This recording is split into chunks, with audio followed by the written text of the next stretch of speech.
سلام رفقا، چه خبر؟ به کانال ما خیلی خوش اومدید دوستان عزیز. همینطور که داشتم برای خودم مرور میکردم و فکر میکردم نمیتونستم چیزی به غیر یوتیوب انجام بدم و بعد از 9 ماه ویدیو نذاشتن تو یوتیوب و میخوایم شروع کنیم برای سبک قوی‌تر. بچه‌ها خونمون هم تغییر کرده، اسباب کشی خیلی سنگین داشتیم، الان جدیدن خونه این بک‌گراند ما کلن برنامه این پشت تغییر میکنه، اینجا تغییر میکنه، کلن چراغای LED کار میشه و بک‌گراند خیلی خوشگلتری میسازیم. و خواستم بگم که من دارم از کامیونیتی فری فایر بای میدم، کلن دارم بای میدم سر این که اصلا حمایتی نمیشدم، سر این که ویدیوها به زور وایرال میشد، سر این که ماشاءالله کامیونیتی فری فایر هم خیلی یوتیوبر داره و حس میکنم جای من دیگه تو کامیونیتی فری فایر نیست و آرزوی خوشبختی میکنم که به خاطر یوتیوبرای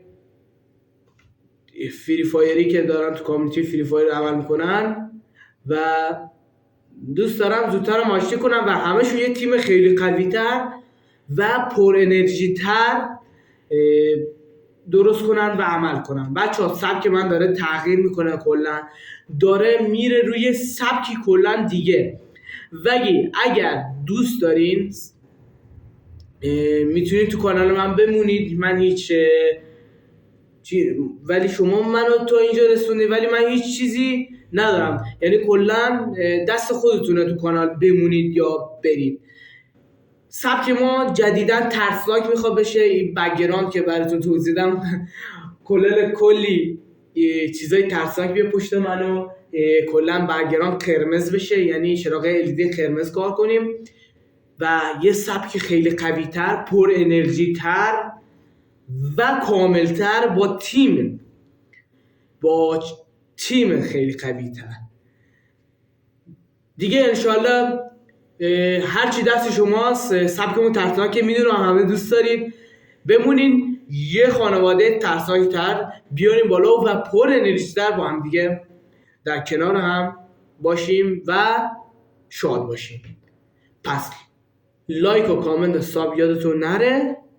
بریم سراغ ویدیوی امروز. ولی فعلا بک‌گراندمون همینجوریه، ببخشید ولی زود حلش میکنم، درست میکنم. ویدیو جدیدمون رو میبینید.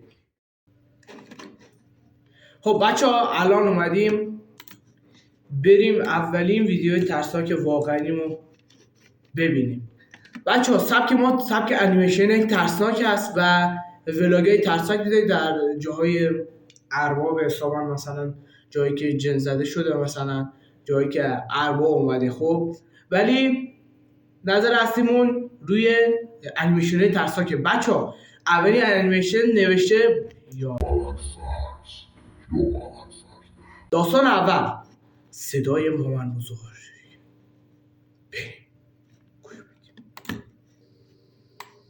ما خب گوش بده. قبلا با مامان بزرگم زندگی می کردیم که چند سال پیش فوت شدن.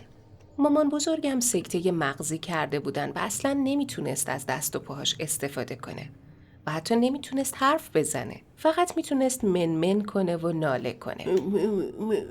یه لحظه من حس میکنم این مامان بزرگه خود اجنه باشه. نگاه بچه ها قیافه پوکرشو بکنید، حس میکنم خودش باشه. من چون زمان زیادی و با مامان بزرگم میگذروندم، هر وقت میدیدمش دلم خیلی براش میسوخت. یه روز به یه مناسبتی توی خونمون جشن داشتیم و کل فامیل خونه ما جمع شده بودن. داشتیم غذاهای خوشمزه میخوردیم و حرف میزدیم. مامان بزرگم هم تنها توی اتاقش نشسته بود. یا اول فصل چند ساعت گذشت و همه کم کم داشتن میرفتن خونهشون. جای دارک داره شروع میشه داشتن خداحافظی میکردن ولی مامان بزرگم هنوز توی اتاقش بود. واسه همین پیشش موندم و کنارش نشستم تا تنها نباشه. مامان بزرگ، میخواید برید بیرون و از بقیه خداحافظی کنید؟ ازش پرسیدم و بعد مامان بزرگم آروم سرشو چرخوند سمتم و دهنشو باز کرد. یا من خجالت میکشم. یا ابوالفضل، باورم نمیشد که حرف زده. یه اونم لحظه بچه این نمیتونسته صحبت کنه، نمیتونسته حرف بزنه. پشمام، والا دختره رو بگیره بخوره. یا ابوالفضل، این نمیتونه صحبت کنه. اول داستانشون شنیدی؟ گفت اصلا نمیشه صحبت کنی باش. الان ادامش. چند سال بعدش مامان بزرگم فوت کرد و توی مراسم خاکسپاری به بقیه ماجرای اون روزو گفتم. الان میخواد حرفمو باور روحش نکرد. در بیاد دهن اینا. امروز میخوام داستان درباره دوم. داستانی که جایی خوندم بگم. چرت و پرت بود. چی بودی داستانش؟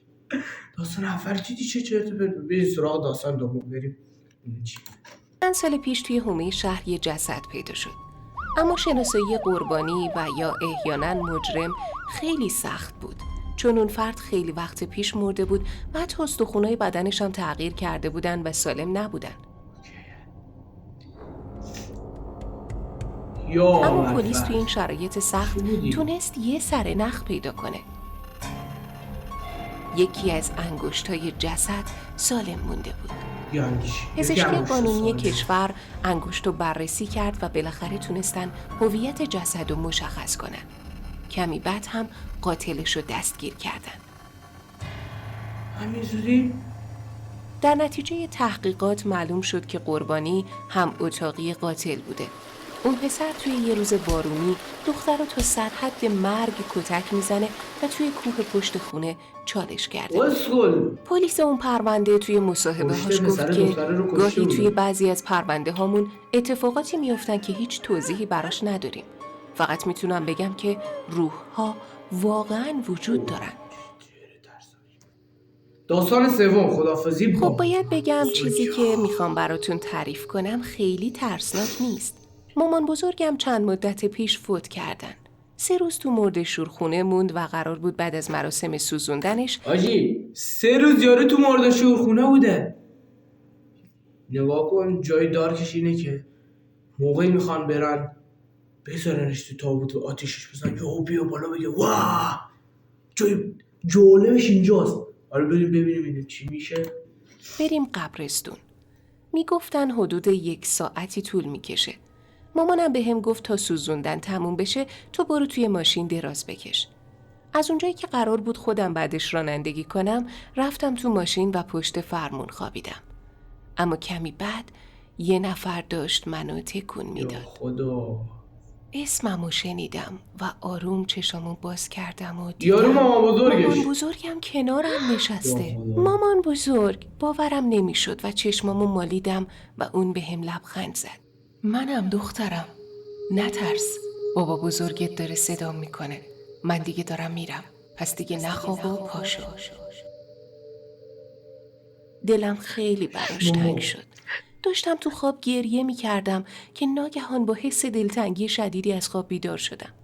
گریه کنان از کنار ماشین اومدم بیرون. همون موقع دیدم خانوادم دارن میان سمتم. ظرف خاکستر مامان بزرگم و عکسشو توی دستاشون گرفته بودن. سریع در مورد خوابم به مامانم گفتم. اونم پشتم و نوازش کرد و گفت فکر کنم مامان بزرگ میخواسته قبل از اینکه بره ازت خداحافظی کنه. شاید چون تو تنها کسی بودی که خواب بودی. واسه همین خواسته بهت بگه خدا نگهدار.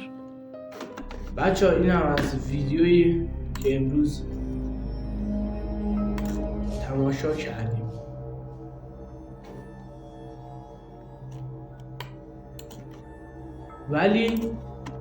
ولی این مامان بزرگه دقیقاً دیدین بچه ها تو 3 تا چیز بود، 3 تا ژان بازی کرد. جای دارکی اصلا من ندیدم ولی میخواست نشون بده که ارواح وجود دارن بچه ها. خواست اینو نشون بده و شما هم باور داشته باشه که ارواح وجود دارن و هر لحظه ممکنه تو خواب خفتون کنن. بچه ها نترسین، شوخی کردم. بچه ها این بود از ویدیوی ما. لایک، کامنت و همچنین سابسکرایب. ما نیاز به حمایت داریم که انشالله به درآمد برسیم و در کنار هم خانواده بزرگ تشکیل بدیم. تا درود بعد، بدرود.